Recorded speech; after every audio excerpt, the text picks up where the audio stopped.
नमस्ते, my self doctor Aritra Mukherjee. मैं paediatric and fetal cardiologist हूँ नेओटिया गेटवेल सिलीगुड़ी की तरफ से।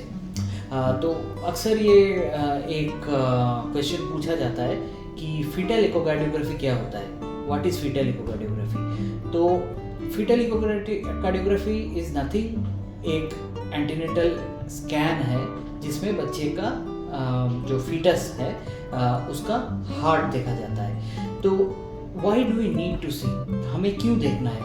ऑफ कोर्स एंटीनेटल पीरियड में एक माँ का बहुत सारे स्कैन्स होते हैं, उसके ऊपर मैं एक और अलग से स्कैन के बारे में बात कर रहा हूँ। अगर हम देखें स्टैटिस्टिकली, बच्चों में जितना पैदाइश वाला बीमारी होते हैं, कंजेनिटल डिफेक्ट्स होते हैं, उनमें से one of the most common and most serious is congenital heart defect, मतलब पैदाइश वाला हार्ट का बीमारी।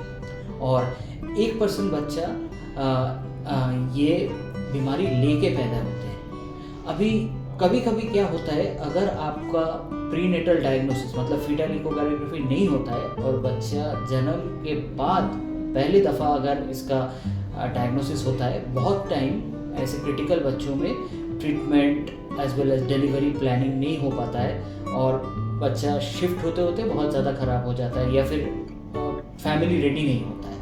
तो इसीलिए इट इज़ एसेंशियल आज का दुनिया में कि आप सारे बच्चों का हार्ट डेफिनेटिवली फीटल इको के थ्रू स्क्रीन किया जाए। तो ये फीटल इको कब होता है?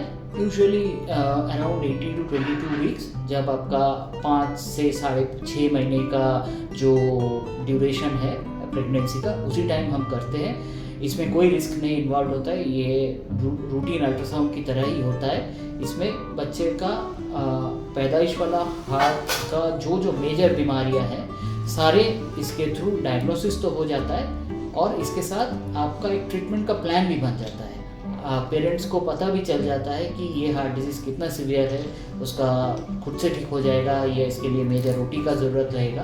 तो ओवरऑल ये एक बहुत इम्पॉर्टेंट इन्वेस्टिगेशन है और आज ये अवेलेबल है नेओटिया गेटवेल हॉस्पिटल सिलीगुड़ी में एवरी सैटरडे। तो हर शनिवार हम ये फीटल इको का जो इन्वेस्टिगेशन है वो आप अगर करना चाहते हैं तो you can always contact the hospital और and book the test, can provide the services for the same. Thank you very much.